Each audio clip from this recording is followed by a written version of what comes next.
मनुवादी लोग खुलेआम इस देश के दलित, पिछड़े, आदिवासी, वंचित वर्गों को एक संदेश देना चाहते हैं कि तुम चाहे जितनी मर्जी ऊंची कुर्सी पर पहुंच जाए, चाहे तुम इस देश के राष्ट्रपति बन जाओ, चाहे आप इस देश के मुख्य न्यायाधीश बन जाओ, चाहे आप आईएएस आईपीएस बन जाओ, लेकिन ये जातिगत उत्पीड़न आपका जारी रहेगा, आपके साथ पक्षपात होता रहेगा, क्योंकि देश के सारी संस्थाओं के ऊपर आरएसएस का कब्जा हो गया है और आरएसएस देश का संचालन मनुस्मृति से करना चाहती है। इस वजह से इनका इतना मनोबल बढ़ा हुआ है। पूरे देश के अंदर हजारों जगह इन घटनाओं के खिलाफ प्रदर्शन हुए हैं। जनता क्या कर सकती है? कोई भी समाज एक आजाद देश में जहां संविधान के हिसाब से देश चलता है, संविधान के तहत जो उसको अधिकार है, वो असेंबल होकर अपनी आवाज बुलंद कर सकता है, धरने प्रदर्शन कर सकता है। वो काम पूरे देश के अंदर आंदोलन हो रहे हैं। लेकिन एक जो मानसिकता समाज के अंदर बनी है, जिस मानसिकता के तहत इंदर मेघवाल को गला छूने पर हत्या कर दी गई 2022 में, जितेंद्र मेघवाल की मूछ रखने पर हत्या कर दी गई, घोड़ी पे बारात निकालने के ऊपर दलितों पे हमले होते हैं। इसका मतलब यह है कि आप कितने भी बड़े बन जाएं, आपकी प्रताड़ना होगी। सब मानवता पसंद जो लोग हैं, जो मानवतावादी लोग हैं, संविधानवादी लोग हैं, उन सबको एकजुट कर रहे हैं। दलित, पिछड़े, वंचित वर्गों को एकजुट कर रहे हैं, जिनकी भी हकमारी है, उत्पीड़न है, उनको एकजुट कर रहे हैं और संवैधानिक तरीके से हम अपनी लड़ाई को लड़ रहे हैं। तो मैं आगाह कर देना चाहता हूँ केंद्र की सरकार को इस तरह की बदतमीजियों से बाज आए, हमारे लोगों को उत्पीड़न बंद करे, हमारे लोगों के जो हक अधिकार बनते हैं उनको सुनिश्चित करे, वरना जो आप आग लगा रहे हो, एक दिन इस आग में आप लोग भी जल जाओगे। सभी को नमस्कार। सबसे पहले तो सभी मीडिया बंधुओं को नमस्कार करता हूं, आपका स्वागत करता हूं।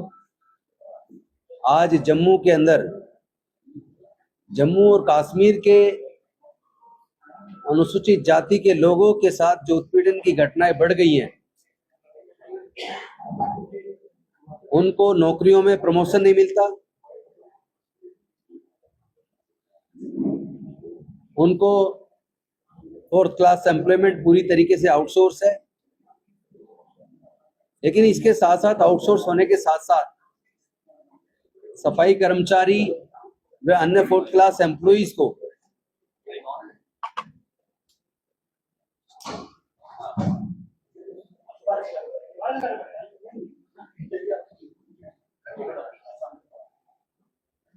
फोर्थ क्लास एम्प्लॉइज, विशेष रूप से सफाई कर्मचारी आदि, पहली बात तो total fourth class employment outsource है और ठेकेदार उनका पूरा मेहनताना भी नहीं देता, उसका भी आधा पैसा खा जाता है। धारा 370 खत्म होने के बाद जम्मू कश्मीर का राज्य का दर्जा चले जाने के बाद दलित उत्पीड़न की घटनाएं और भी ज्यादा बढ़ गई है। सुप्रीम कोर्ट की जजमेंट के बावजूद नौकरियों के अंदर प्रमोशंस अनुसूचित जाति के लोगों को नहीं मिल रहे हैं। 1971 में जो लैंड रिफॉर्म हुआ था, जिसमें खेत के अंदर जो मजदूर खेती का काम करता था, फसल उगाने का काम करता था, 50% का उनको मालिक बनाने का जो सरकार ने उस वक्त निर्णय लिया था, बड़े दुख की बात है कि आज उन दलित वर्गों का बहुत अपमानित किया जा रहा है, प्रताड़ित किया जा रहा है। 71 में लैंड रिफॉर्म जरूर हुआ, लेकिन पेपर पे उनके नाम पे वो जमीन नहीं चढ़ी, लेकिन खेत में वो लोग काम कर रहे थे। अब तो खेत में जाने पर भी उनको मारा पीटा जाता, अपमानित किया जाता है, जातिगत दुर्भावना से प्रताड़ित किया जाता है। और जब वो लोग पुलिस में जाते हैं मुकदमा दर्ज कराने के लिए, तो उनके मुकदमे एट्रोसिटी एक्ट के अंदर दर्ज नहीं किए जाते और उनको उल्टा प्रताड़ित करके थाने से भगा दिया जाता है। दुख की बात यह है कि राज्य का दर्जा जब तक जम्मू कश्मीर को था, जब तक धारा 370 थी, तब तक अनुसूचित जाति जनजाति के लोगों को शिक्षण संस्थानों में, नौकरियों में पर्याप्त रिजर्वेशन के साथ साथ प्रमोशन के मौके थे, और कम से कम दलित उत्पीड़न की घटनाएं जम्मू कश्मीर में नहीं थी जिस तरह बाकी देश के राज्यों में थी। राज्य का दर्जा चले जाने से सारी शक्तियां सरकार की वो एलजी साहब के हाथ में आ गई, और एलजी साहब के हाथ में आने का मतलब है इनडायरेक्ट तरीके से भारतीय जनता पार्टी के हाथ में आ गई। और उसका दुष्परिणाम ये हुआ कि आरएसएस सरकारी संस्थानों में भी जगह जगह काबिज हो गया है। केवल यूनिवर्सिटीज के अंदर नहीं, बल्कि सरकार के अन्य विभागों में भी महत्वपूर्ण स्थानों पर, लगभग सभी जगह पर आरएसएस का कब्जा हो गया है। और आरएसएस की जो मेंटेलिटी है वो देश को मनुस्मृति के हिसाब से चलाने की है। क्योंकि जब भारत आजाद हुआ और डॉक्टर बाबा साहेब अम्बेडकर जी का बनाया संविधान लागू हुआ, उस वक्त केवल आरएसएस और हिंदू महासभा दो ऐसे संगठन थे जिन्होंने डॉक्टर बाबा साहेब अम्बेडकर जी के बनाए संविधान की, इस भारत के संविधान की प्रतियां जलाई थी, बाबा साहेब के पुतले जलाए थे दिल्ली के रामलीला मैदान में। और आरएसएस ने तो आजादी के 52 साल तक अपने कार्यक्रमों में कभी भारत के तिरंगे को नहीं फहराया। उनकी मंशा थी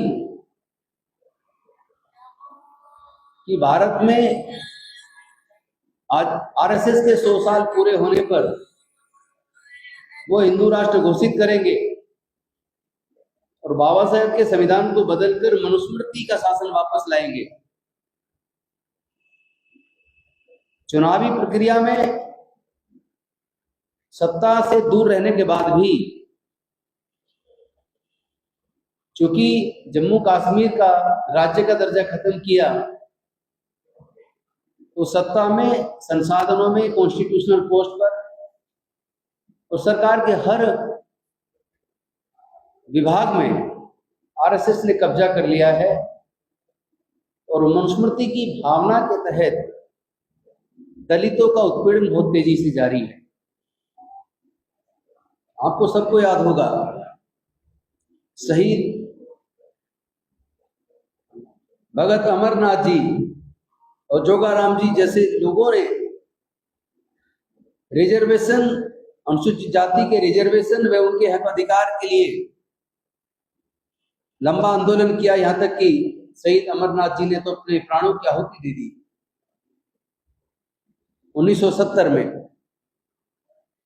और उनके त्याग और बलिदान की वजह से जो जम्मू कश्मीर के अंदर अनुसूचित जाति के लोगों को हक और अधिकार मिले थे, अनफॉर्चुनेटली जम्मू कश्मीर का राज्य का दर्जा छीन जाने के बाद से, केंद्र शासित प्रदेश बन जाने के बाद से उनके ऊपर उत्पीड़न भी बढ़ा है। सरकारी नौकरियों में, शिक्षण संस्थानों में जो उनके हक और अधिकार थे वो भी छीन लिए गए। जो स्पेशल कंपोनेंट प्लान फंड में जो बजट आता था, उनके विकास की योजनाएं बनती थी, लोन या दूसरी तरह की आर्थिक मदद उनके विकास के लिए बनती थी, वो भी इस बीजेपी की सरकार ने धीरे धीरे स्पेशल कंपोनेंट प्लान फंड और ट्राइबल सब प्लान फंड को लगभग पूरी तरीके से कट कर दिया है। और इन वर्गों की जो विकास की योजनाएं उस फंड से चला करती थी, वो योजनाएं भी लगभग बंद हैं। और ये भी दुख की बात है कि पूरे देश के अंदर मंडल कमीशन की सिफारिशें लागू हैं, लेकिन जम्मू एंड कश्मीर एक ऐसा राज्य है जहां अभी तक भी मंडल कमीशन की सिफारिशें लागू नहीं हुई है, जिसकी वजह से जो पिछड़े वर्ग हैं, पिछड़े वर्गों की हकमारी हो रही है। उनको जो उनका हक मिलना चाहिए था, वो हक उनको नहीं मिल पा रहा है। हम लोग आज इस प्रेस कॉन्फ्रेंस के माध्यम से केंद्र की सरकार से मांग करते हैं, क्योंकि इनडायरेक्ट तरीके से देखा जाए तो पूरे जम्मू एंड कश्मीर पर बेशक से अभी गठबंधन की सरकार है, नेशनल कॉन्फ्रेंस और कांग्रेस की सरकार है, लेकिन केंद्र शासित प्रदेश होने की वजह से जिस तरह दिल्ली के अंदर अधिकारों को एंजॉय केंद्र की सरकार करती है, उसी प्रकार जम्मू एंड कश्मीर के अंदर भी जनता की चुनी हुई सरकार के पास वो अधिकार नहीं है जो केंद्र ने एलजी के माध्यम से केंद्र में भारतीय जनता पार्टी इस्तेमाल कर रही है। और जहां जहां भारतीय जनता पार्टी के पास अधिकार होते हैं, वहां वहां अनुसूचित जाति, जनजाति, पिछड़े वर्गों के व अल्पसंख्यक समाज का उत्पीड़न होता है, उनकी हकमारी होती है। तो हम सरकार से मांग करते हैं कि प्रमोशन रिजर्वेशन में प्रमोशन अनुसूचित जाति जनजाति का लागू किया जाए, शिक्षण संस्थानों में और तमाम जगह पर उनको मौके दिए जाए। आउटसोर्स के द्वारा ठेकेदारी प्रथा के तहत जो फुल क्लास एम्प्लॉइज का तनख्वाह का पैसा ठेकेदार खा जाता है, वो रुके। कच्चे कर्मचारियों को पक्का किया जाए, कॉन्ट्रेक्चुअल एम्प्लॉइज को पक्का किया जाए, ताकि उनको उनका पूरा हक मिल सके। अनुसूचित जाति के ऊपर होने वाले उत्पीड़न के खिलाफ एट्रोसिटी एक्ट के अंदर मुकदमे दर्ज हों। 1971 में जो लैंड रिफॉर्म हुआ था, उसका पूरी तरीके से क्रियान्वयन हो, पेपर पे उनका नाम आए और उनको जमीन के पोजीशन मिले। और साथ ही साथ जो अधिकार उनके जम्मू कश्मीर का राज्य का दर्जा छीनने से पहले थे, वो अधिकार उनको पुनः सुनिश्चित किए जाए। इससे एक संदेश जाता है, मनुवादी लोग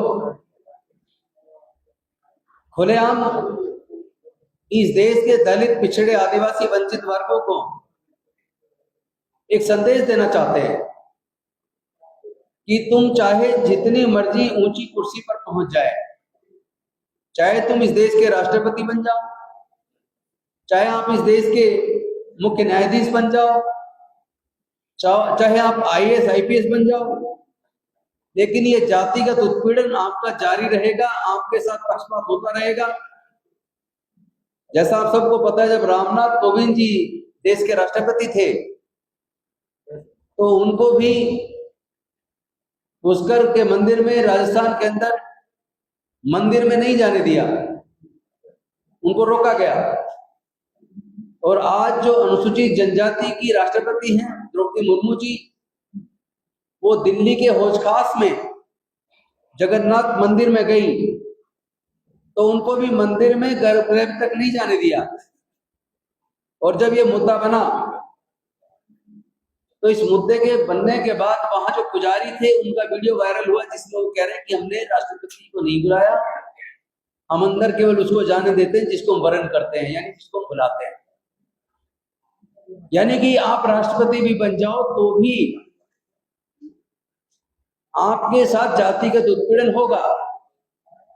आप चीफ जस्टिस ऑफ इंडिया बन जाएंगे तो भी वो आपके ऊपर जूता फेंक सकते हैं। तो ये हिम्मत उनमें आती कहां से? ये हिम्मत उनमें, चूंकि देश के सारी संस्थाओं के ऊपर आरएसएस का कब्जा हो गया है और आरएसएस देश का संचालन मनुस्मृति से करना चाहती है, इस वजह से इनका इतना मनोबल बढ़ा हुआ है। और इसमें additional director general of police Y Puran Kumar, जो लगभग 7-8 साल से लगातार प्रताड़ना झेल रहे थे, उसके खिलाफ कार्रवाई के लिए लगातार उच्च अधिकारियों को लिख रहे थे। Shatrujeet Kapoor, director general of police Haryana,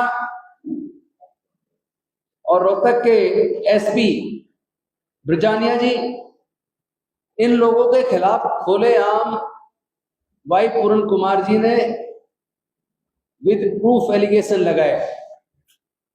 लेकिन जब एक आईपीएस को भी न्याय नहीं मिला, और उनको ज्यादा पीड़ा इस बात की थी कि उनकी खुद की पत्नी उन्हीं के 2001 बैच की आईएएस ऑफिसर, उनका सगा साला पंजाब के अंदर एमएलए, और साले की वाइफ भी आईपीएस ऑफिसर दिल्ली के national commission for scheduled caste के अंदर आईजी की पोस्ट पर। एक इतने मजबूत परिवार से होने के बावजूद, और वो स्वयं, सबसे बड़े ताज्जुब की बात है, उनके ऊपर झूठे भ्रष्टाचार का आरोप लगा के मुकदमा दर्ज कर दिया। एक ऐसे व्यक्ति के ऊपर जिसने इंजीनियरिंग करने के बाद आईआईएम अहमदाबाद से एमबीए किया और 25 साल पहले सत्यम के अंदर वो 2.5 लाख रुपए महीने की तनख्वाह की नौकरी छोड़कर आईपीएस इसलिए ज्वाइन किया, जबकि आईएएस में सिलेक्शन हुआ। आईपीएस इसलिए ज्वाइन किया ताकि मैं 2.5 लाख की तनख्वाह छोड़ के 25,000 की तनख्वाह की आईपीएस की नौकरी 2001 में ज्वाइन, ये सोच के की कि मैं अपने समाज की सेवा करूंगा। तो अगर पैसे का लालच होता तो व्यक्ति 25 साल पहले जिसकी 2.5 लाख रुपए महीना सैलरी थी, आज वो सैलरी कम से कम 10 लाख होती, 10 लाख से भी ज्यादा होती महीने की। मेरा सवाल है कि आपकी जनसंख्या जो है 4 से भी ज्यादा है, उसके बावजूद भी आपके साथ इतना भेदभाव हो रहा है, तो आपका समाज जो है वो इसका विरोध क्यों नहीं कर रहा है? क्योंकि ऐसा नहीं है कि विरोध नहीं कर रहा है, पूरे देश के अंदर हजारों जगह इन घटनाओं के खिलाफ प्रदर्शन हुए हैं। जनता क्या कर सकती है? कोई भी समाज एक आजाद देश में जहां संविधान के हिसाब से देश चलता है, संविधान के तहत जो उसको अधिकार है, वो असेंबल होकर अपनी आवाज बुलंद कर सकता है, धरने प्रदर्शन कर सकता है। वो काम पूरे देश के अंदर आंदोलन हो रहे हैं। लेकिन एक जो मानसिकता समाज के अंदर बनी है, जिस मानसिकता के तहत इंदर मेघवाल को गला छूने पर हत्या कर दी गई 2022 में, जितेंद्र मेघवाल की मूंछ रखने पर हत्या कर दी गई, घोड़ी पे बारात निकालने के ऊपर दलितों पे हमले होते हैं। इसका मतलब यह है कि आप कितने भी बड़े बन जाएं, आपकी प्रताड़ना होगी। और ये प्रताड़ना, दलितों की प्रताड़ना से केवल नुकसान दलितों को नहीं है, मैं आपके प्रेस कॉन्फ्रेंस के माध्यम से बता दूं, ये पूरे देश के लिए बहुत खतरे की घंटी है। इससे देश बढ़ जाएगा। ये नफरत जितनी आप बढ़ाओगे, एससी एसटी दोनों की जनसंख्या, अब जब नई जो सर्वे होगा, सेंसस होगा, तो आपको पता चलेगा दोनों की मिला के जनसंख्या कम से कम 29% निकलेगी। और उसमें अगर ओबीसी भी को भी जोड़ लिया जाए तो 88% के आसपास लोग अनुसूचित जाति, जनजाति और अति पिछड़े वर्ग और पिछड़े वर्ग के मिलेंगे। मैं वही बता रहा हूं ना, सत्ता का दुरुपयोग भारतीय जनता पार्टी की सरकार खुले तौर पे कर रही है। जहां जहां उनकी सरकारें हैं, वहां वहां दलितों के ऊपर उत्पीड़न बहुत ज्यादा बढ़ गया है।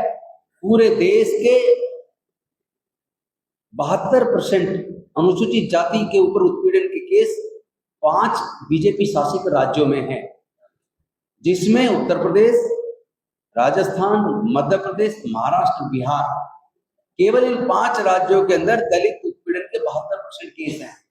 अकेले उत्तर प्रदेश के अंदर टोटल पूरे इंडिया के दलित उत्पीड़न के केस का 26.2% केस हैं।